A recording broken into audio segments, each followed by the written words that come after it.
back to Nasdaq Trade Talks. I'm your host, Jill Malandrino, Global Markets Reporter at Nasdaq. We're coming to you live throughout the day from Consensus 2018 in New York City. It's the world's largest blockchain conference. Joining me for this segment is Max Kordek. He's the President and CEO of Lisk. Thank you very much for joining us at Consensus today. And we're going to focus on blockchain in the mainstream society. Tell us about that. Thanks for having me. You're welcome.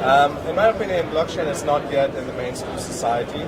It's still a niche product, a niche software architecture, which has a lot of potential, but the mainstream society is not aware of it. It can have tremendous impact for it, and I think in the future it might stay the same as it is now, that the mainstream society will never be aware of it. Because it's quite technical, as you know, and for me they don't even need to know what it is, but they should use it. Well, how do you democratize access to blockchain? I think the most important thing is user experience, and if the user already has to fight with private public keys, it's quite complicated to get the access. And in order to truly democratize blockchain technology, they need to just dive into it. That means they don't even need to see what they're using on the back-end side of things. They just need to use an application which brings all the benefits of blockchain technology, like immutability, not manipulative, and all these other privacy-related aspects. And that was my next question, particularly with GDPR coming up. What about privacy within the blockchain? Is that attainable? It's definitely a big topic for the future. I think with GDPR, we're moving closer to a society which is collecting a lot of data.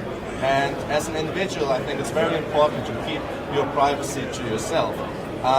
It's not like Facebook where you have to share everything, It's not a good thing for humanity that everyone knows everything about everyone.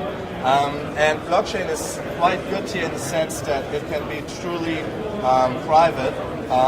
And let's be honest here, a blockchain is immutable. That means everything what is on the blockchain will stay there forever. And if it's not truly private, then in the future this might have some implications we really don't want to have. All right, let's wrap it up. How important is innovation within the blockchain space? This is the most important thing ever. Yes. Without innovation, we cannot progress. And for example, we at Lisk, we're innovating constantly because we feel the pressure is there. Everyone is here in this space, the best and brightest minds of this planet. And they're truly innovating on a daily rate. So if we don't innovate, we being left behind. Right. And without true innovation, we're going to stagnate. For example, the banking sector, which is just not moving forward. And for me, it feels like blockchain is fresh, blockchain is cool, and that's why we have a much better chance to attract all the talents from all over the world to truly innovate on a daily rate. So to give you the conclusion, innovation is the most important thing ever. All right. Well, thank you, Max, very much for joining us today, and thank you for joining me throughout the day. I'm Jill Malandrino, Global Markets Reporter at Nasdaq.